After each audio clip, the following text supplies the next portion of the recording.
In 7th grade social studies, we learn about Africa. This is our service learning project.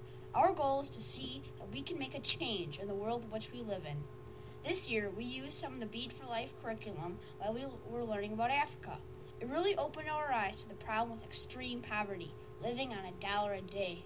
One of the activities that helped us understand poverty was the activity where we were divided in class based on the population of the continent. Then we were given an M&M based on our purchasing power. We learned that in the world there are a few that have the bulk of the wealth. Students representing Africa received 4 M&Ms, whereas the student who represented the U.S. had 98. We also got to shop like a person from Uganda. We had to make tough decisions like, do I choose a traditional health care or primary education? Most of us only had enough money for a small meal daily. It was unbelievable to think people actually had to make these kinds of decisions. Most of us learned a lot when we had to build a beater's home. The size of their home before Bead for Life was smaller than most of our rooms. So many things we take for granted here, such as an oven, heat, appliances, even privacy, they have only dreamed about.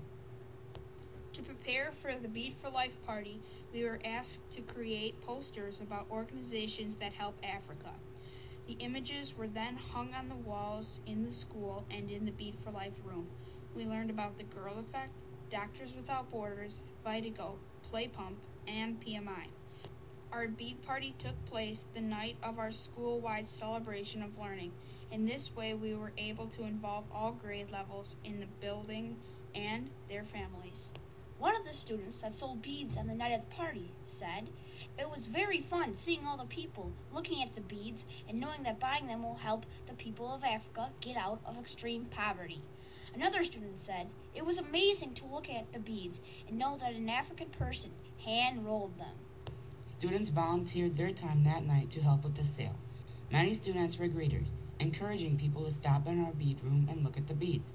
One student shared this thought: "I really wanted to help because these women take so much time and effort to make these beads. You can't just turn down an offer like this." Another student stated, "I bought these beads because they bring me joy and they remind me of the people that live in extreme poverty and fight to survive every day. It also reminds me that it was for a good cause and that I do care." We even got to create our own beads out of old magazines. That taught us how hard rolling beads was.